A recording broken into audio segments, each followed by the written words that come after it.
What's up and what's happening, TPE family? We're back with another collaboration episode with my good friends over at MMM. If you don't know what MMM is, it is Marriage, Money, and Mindset. That is Alexis and JP. They have been doing an incredible job bringing more and more information, more and more awareness around finances, and not only from a singular standpoint, but finances and how you do it as a couple. I think these guys are or have been a shining example of what it looks like to be married and focused on money. Typically, when you hear marriage and money, it is usually divorce involved. It's usually something negative. But these guys are turning it into something positive. I'm loving what they're doing. I'm loving the content. I am in student mode every time I get a notification, every time I see that they post a reel, and these guys are just incredible. So I'm enough with me jabbering along. I'm on the pull Alexis and JP in here. How y'all doing, guys? Doing good. Doing real good, man. Good. Everybody doing good, man. So on today's episode, we discussed talking about good debt versus bad debt. Good debt versus bad debt. Most of the time when we hear debt, we think immediately negative. But we're going to have a conversation around what is good debt and what is bad debt. So I'll let you guys go ahead and get us opened up there and just around that topic and what are we getting at here? Okay. Yeah, man. You know, it's one of them things that everybody has a little bit of it. Some people have a lot of it, right? It's just one of them things, I mean, it's a tool, right? So, we get asked on occasions where, when we acquire, assets such as real estate, how are y'all purchasing these properties?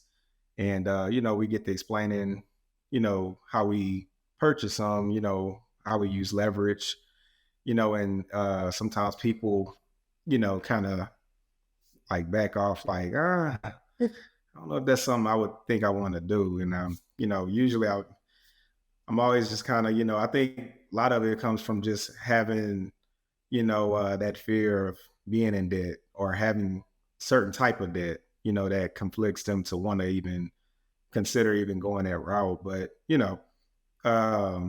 we actually made a video on this a couple episodes ago where we talked about it, right?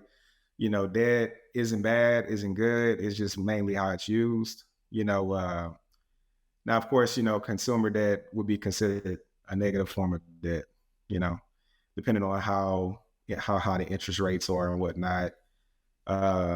We basically, look at that as a tool. That's how we operate with it, and yeah, so we can kind of start there if you want.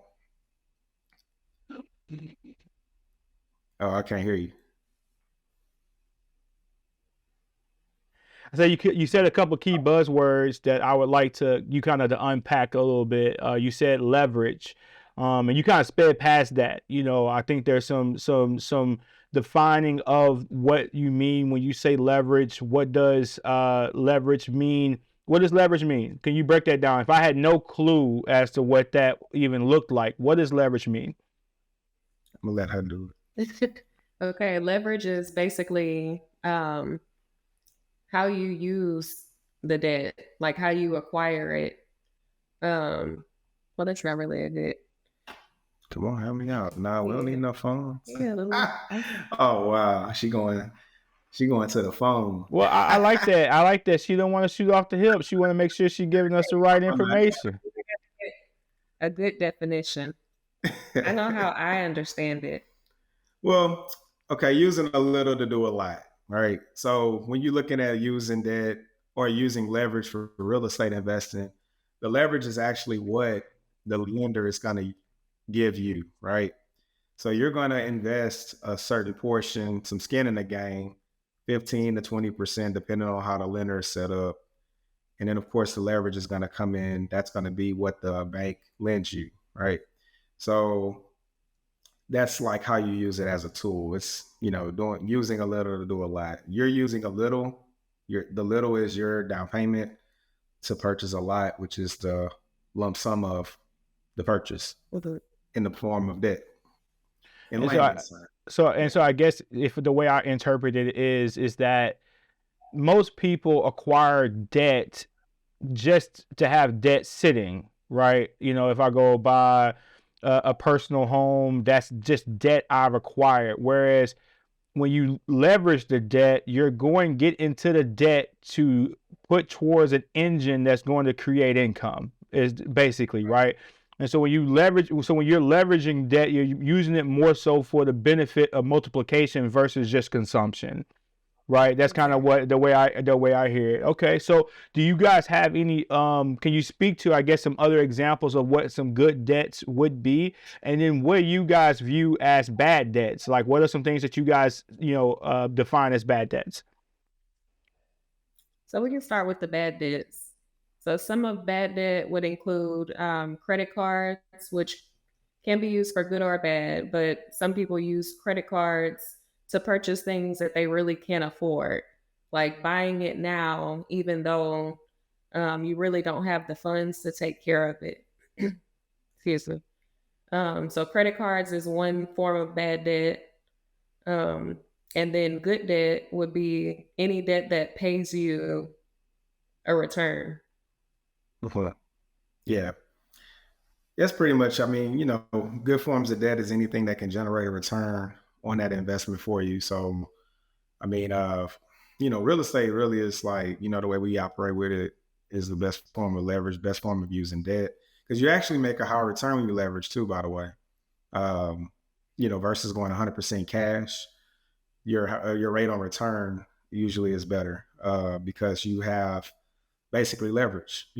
The return is greater on the amount that you invest versus if you invest 100%.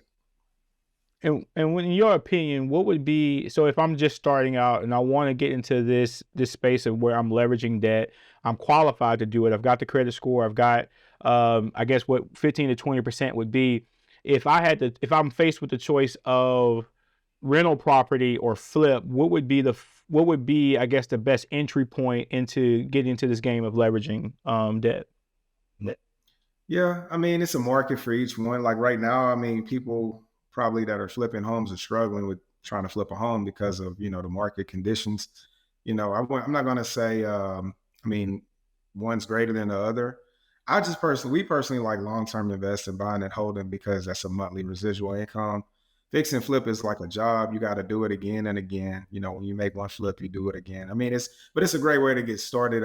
If you like maybe want to seek raising some capital, get in, get out, get your, funds up so you can maybe consider doing some buy and hold projects. That's usually what fix and flip. Because think about it, if I keep fixing and flipping, I got to keep doing it over. Not to mention the taxes with that capital gains again. You're going to pay higher capital gains tax to whereas with residual cash flow, you can almost eliminate that tax bill. You don't have to pay any tax on it. So, I think about it from that perspective as well. Cash flow, I mean, it's the holy grail. So compared to the capital gains. So as it relates to cash flow, and I guess I don't know if we've talked about this before or if you guys talked about this during the pandemic. I've heard other people in other podcasts that in the realm of being they're in rental properties, and they said there was a lot of concessions made during that time in terms of people were given grace on paying their rent and paying their leases. How did you guys weather that storm? Or let me say this: what impacts did you guys see during that period? Being that, I mean, a lot of your attention is focused towards that level of income. Luckily, we didn't really experience any of our tenants not paying rent during the pandemic. Um, and that may have something to do with the level of properties that we purchase. So most of the time, we're buying like C properties. I would say more like B. Okay, B, C. So basically, the working class individual is staying in our properties. And I mean, if they have a job, then they're continuously earning income. So they needed some place to stay and they still continue to pay their rent. Yeah, And we didn't have. Oh, go ahead. no, go ahead. No, you go ahead. Yeah. I mean, that goes back to criteria, like we talked about in the past, one of our past episodes. Picking certain neighborhoods, certain tier of, uh, tenants, prospects, simply because, man, I mean, you're just gonna have, you're gonna usually have some type of issues or problems. Depending on your criteria when you buy your real estate, is gonna almost depict what type of problems you're gonna have. I mean, just being honest, if you're in a neighborhood where it's majority, low income, maybe even Section 8, things of that nature, nothing wrong with these people at all. I'm just saying, there's a different set of problems. Sometimes they usually comes with that in comparison to a neighborhood where it's, predominantly like middle class workers and, things of that nature. Y'all know what I'm talking about, man. I don't need to, Yeah. just being honest, it is what it is. The demographics are what they are, so we were actually acquiring real estate during the pandemic, so that was an opportunity for us. Not wishing another pandemic on us, but man, like, those were type, again, we always look for, problems in the, opportunities in the problems. That's, usually where you can, there's a saying, never waste a good depression, recession, or I guess not pandemic. Never Yeah. waste a pandemic. Yeah. Okay. Okay. Because I guess I think you guys are. I think I like what you guys are saying is in the context of just making sure that you stick to what your criteria is, no matter what. I heard one time Kobe Bryant, rest in peace. They was talking about he had, in terms of investing in companies, he had a very strict criteria. Like if it didn't meet, even if it could be out of tolerance to the hundredth of a decimal, if it was out of tolerance, it was out of tolerance. And so, I think that when you create that criteria and you stick to your guns, I think you can see some positive impact. So you said you guys were acquiring property during the pandemic. And I know we walked down this road before, but I think, when we're talking about good debt versus bad debt, I think it's worth another stroll down talking about how you guys acquired your properties. Kind of like give us a skinny on that past process, and then if you can pull back the veil some on where you guys are headed when it comes to property acquisition. Man, it was actually pretty spontaneous. I remember, I think I left for lunch or something. I was just gonna grab us something to eat. Man, I came back on the phone talking to the lady we purchased it, the family we purchased the units from. It just hit me all of a sudden on my journey back home. I was just thinking to myself, like, man, rates are real low right now. We got some pretty good amount of capital, say, from our other, investments. Like, man, it just started clicking. Like, while the getting's good, man, we need to take advantage of this. So I came inside and explained what I was thinking to her, and we didn't, procrastinate. We went right into it. And that was at the beginning of 2021 when we made that first purchase from that family. And then more towards the end of the year, we made a second purchase on the fourplex. We bought the triplex in February, closed on the fourplex in October. And then, man, looking back, I wish we would have got the other fourplex instead of making this terrible investment. We made another investment with the, man, I don't even want to say the math right now. It's just, well, I'll be transparent, man. Whew, put it like this. I'll say it like this. We lost about a middle class salary on this one particular investment. Yeah. So it hurt a little bit. But of course, It's investing. You win some, you lose some. Exactly. That's the game. So, but you live and you learn. And of course, you take, your losses with a strike. And it's another strike. Yeah. And I guess just to clarify for the audience, they lost a salary. They had to have had at least another salary in the tuck, so don't go out there and, put it all on the line in an investment and you can end up losing it all. I think that goes back to the conversation that we had in our previous episode when we talked about just those allocations. Invest within your allocations, your predetermined allocations. If that's 10%, I think you guys are in the neighborhood of averaging around 45%. Which, again, what your tolerance level is your tolerance level, but don't invest beyond that. I think if I can speak into it, you put away what you're comfortable with putting away. And I think you guys touched on some very good things on that last episode, especially when you guys was dropping game on the Roth IRA piece. And I know it's not really for this conversation, but I just wanted to kind of pin that in there just to kind of plug to say, hey, if you haven't checked out the last MMM, go ahead and check that out because it's a real good game in there about some things that you can do. You can start to retire yourself with some of the things that they were talking about in that conversation. So don't if you're here over here, cool, but make sure you hop over there as well, because I think they're talking about some really good stuff there. So all right. So what does the future look like? I don't know if you touched on that for us in terms of where you guys headed going forward with the property acquisitions. Well, whenever we worked out our financial freedom and desirable lifestyle number, we had to work backwards. Like, how many properties is it going to take? How many doors will it take to get us to that number? So I mean, the number has changed. So the properties have increased, but while the rates are as high as they are currently, we haven't been purchasing any new properties. But the goal is to continue purchasing rental properties. And in the meantime, we're using other investment vehicles such as the stock market. Yeah. I mean, I actually have it written down, the strategy for the next ones. And it's gonna be that couple we purchased a Ford and Troplex from. They have two more buildings that we want to get from them. And I actually ran into the owner of the mill not too long ago, and let him know, hey man, we're still coming for him.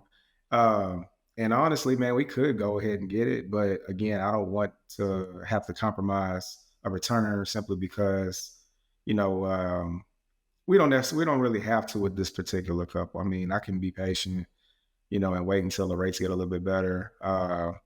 Yeah, and I think that may happen within the next, give or take, in my opinion, probably 12 months out.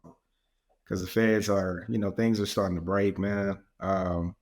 Just been watching, where we did have the, Silicon Valley issue earlier this year with the rates, but I don't think they can hold the rates too long at 5.5%. I mean, honestly, I think they're going to start cutting sooner than they think, which in turn is going to help the mortgage rates.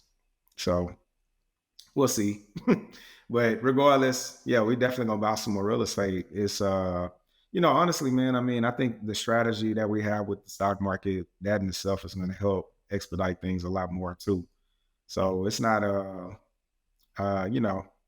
matter of, if it's gonna work. It's just a matter of, being patient, which was the last bullet point, on that last video we made. Bullet point 12 is being patient, letting compound interest do its thing. And, yeah, we just gotta, we're building wealth right now, man. That's really the mission. I mean, it's mainly putting all our focus and energy into that right now, simply because, that's level one of it, but, we got, that's the cool thing about it, man. Knowing I'm just enjoying the journey. That's what we were just talking about the other day. Like, I was on the phone with her talking about what we're doing and just saying how, just, enjoy the ride, enjoy this journey while we're on it, man, and appreciate it, because it's going to humble us and make us appreciate life that much more when we do achieve the goal that we're shooting for. And yeah, so I'm just, that's what keeps me, going, knowing what we're doing it for. We have a purpose of what we're working for, so. But yeah, better future for sure. Way better. Yeah. Oh, that's incredible. I mean, I think that it takes a lot of discipline to do what you guys are doing. Just quite honestly, it's remarkable to watch. It's remarkable to see unfold. And you guys are, and I guess the crazy thing is, it's not even crazy. You guys are self-educated for the most part. This is not you guys' chosen collegiate field. These are things that you're picking up along the way, and I think that's what makes it more palatable for someone else to be able to pick this up and do it. Because, hey, the same resources that are available to me, or in the same time of day that's available to me, is available to you too. And so I think that's a really cool caveat, a really cool thing to throw in there, is that, like, you guys are not studied in this per se, from a universal standpoint, university standpoint. So that's kudos to you guys. But I guess, and you touched on this a little bit earlier, I guess just kind of you guys lean in a little bit more of like the mindset that you guys have around the buy and hold strategy. Why is buying and holding important to you? Why do you guys stand behind that? the main two things is taxes and cash flow. So buying and holding properties, it's long. I mean, it's the long haul. So you're able to, the tax code is written for certain things like businesses and buy and hold real estate versus like fix and flip where it's a capital gain. You don't have the same tax benefits. So taxes and then cash flow, every month we can expect a cash flow. I mean, unless there's maintenance or something that comes along with it, but we know what to expect. Yeah. I mean, it's just, the preferred method, for us is simply, I mean, to get that appreciation. You look at when you're building equity in rental real estate, every single month, that monthly payment that's going towards that principal. I mean, so the lender is going to be in the form of principal and interest, right? So every month, a sliver of that goes toward the principal.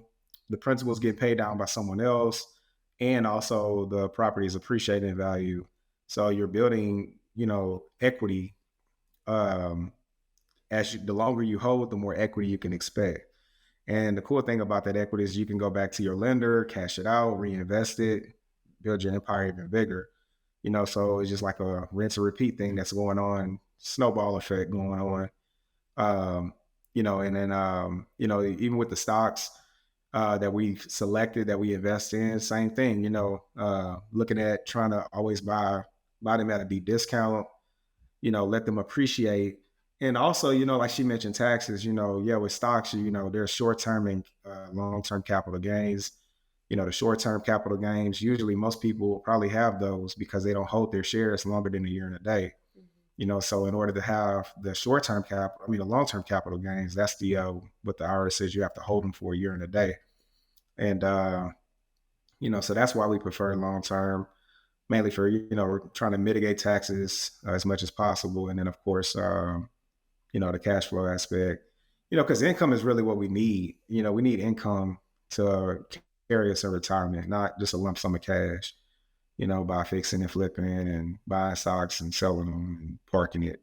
We need residual income, and we need to be able to continue to grow that residual income, to continue to hedge inflation and also to increase our lifestyle as we get older and older. So, yeah. So, you guys told me this a long time ago, and I want to pull it out for the sake of the audience. Like, one of the things I would wrestle with in terms of whether, and this is whenever me and my wife me and Lindsay, we were thinking about doing real estate. And of course we went some other directions financially in terms of what engines and things that we participate in. But I thought when I used to think about fix and flip, it was like, okay, you fix it, flip, and you're hands off. I would think I used to think man, being the landlord, so to speak, it is tedious.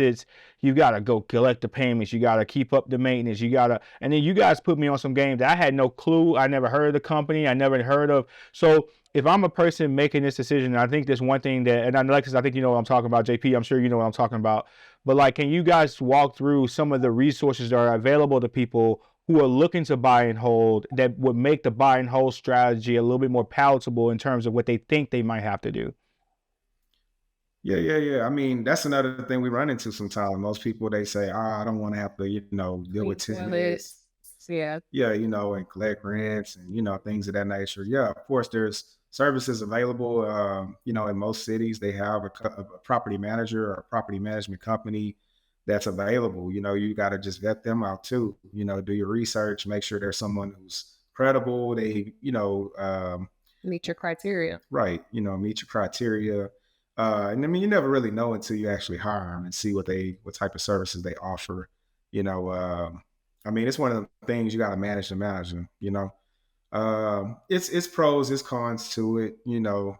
Depends on how involved you want to be. You know what I'm saying?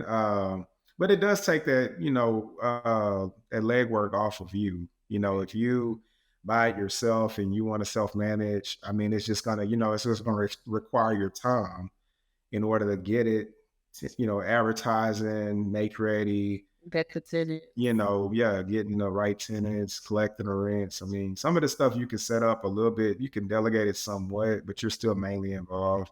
And I mean, as you scale, if your objective is to scale, I mean, we sitting at 10 right now, that'd be a little bit more challenging to manage versus you got one or two or four, whatever, but man, yeah, our objective is to scale this thing as big as possible. And yeah, we just don't have the time and don't want to have the time to do that particular task. And it doesn't cost much.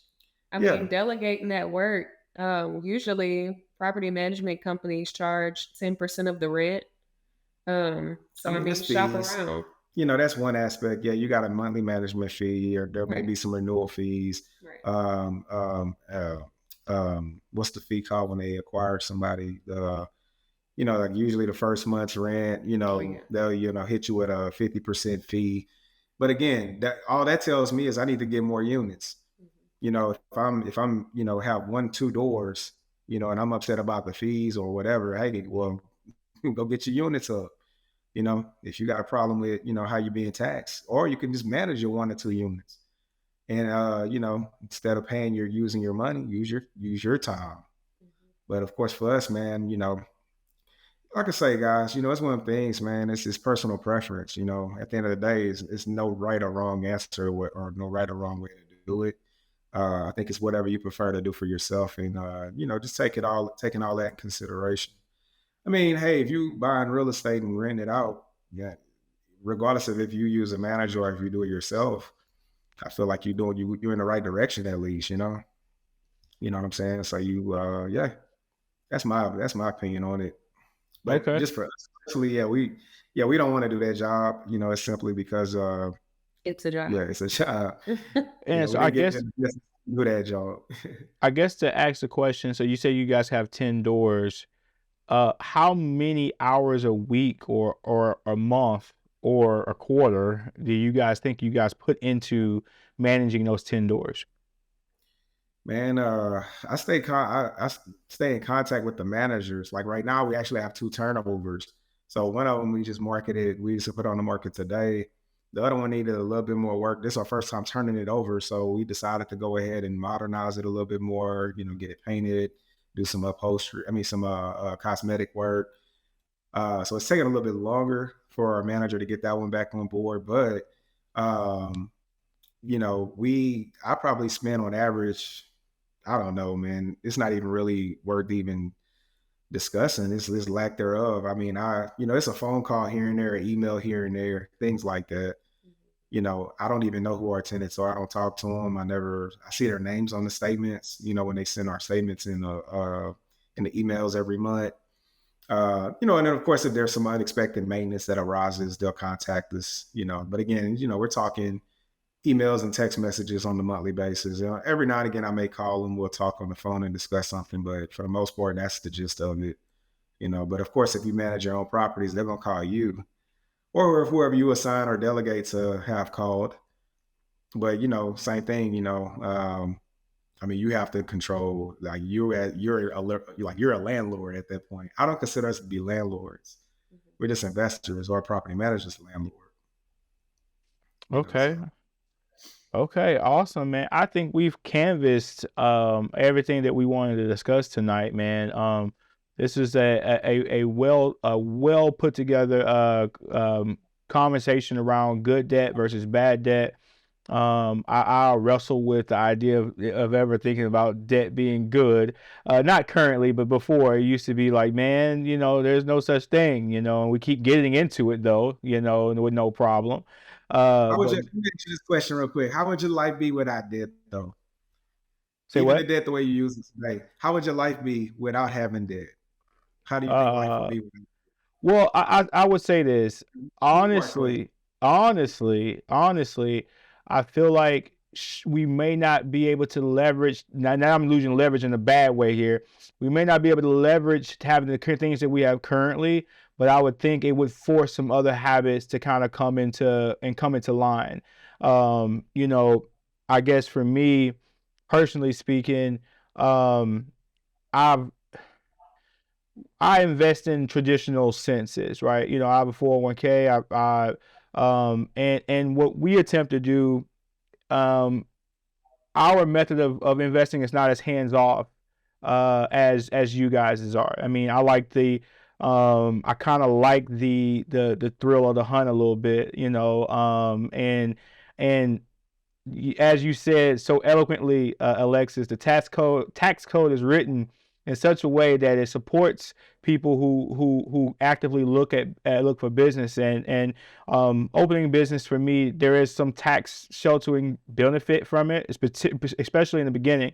And so we like being able to know that the tax code is set up to allow us to take a strategic bet on investing in ourselves, to pour into our own way of going. So I do acquire, to answer, get back to your question, I do acquire some debt in the pursuit of that. So I leverage debt, but just in a different capacity. I think you guys is leveraging of debt, and no, just me talking here.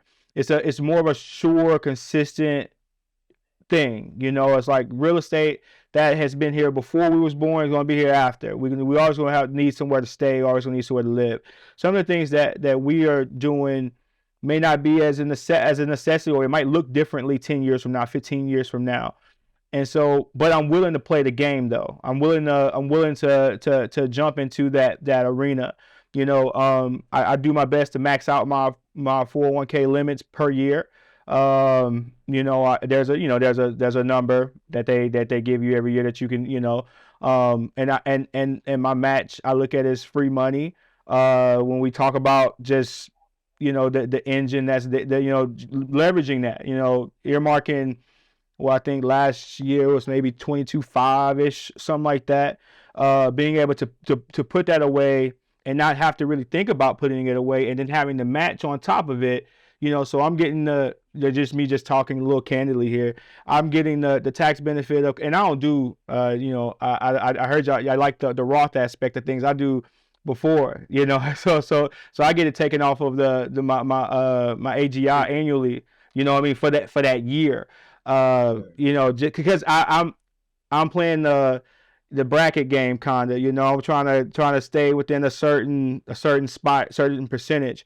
And so for me, the savings there, or the gains there, I redirect into what we do in terms of the business and stuff like that. So, man, and we've got some pretty big things coming with those investments, so that we're kind of realizing as these businesses start to mature. So yes, that's a great thing,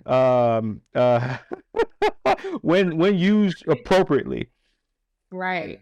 I think basically what you were asking is, if you took debt out of the equation, would you get to your goals quicker or slower?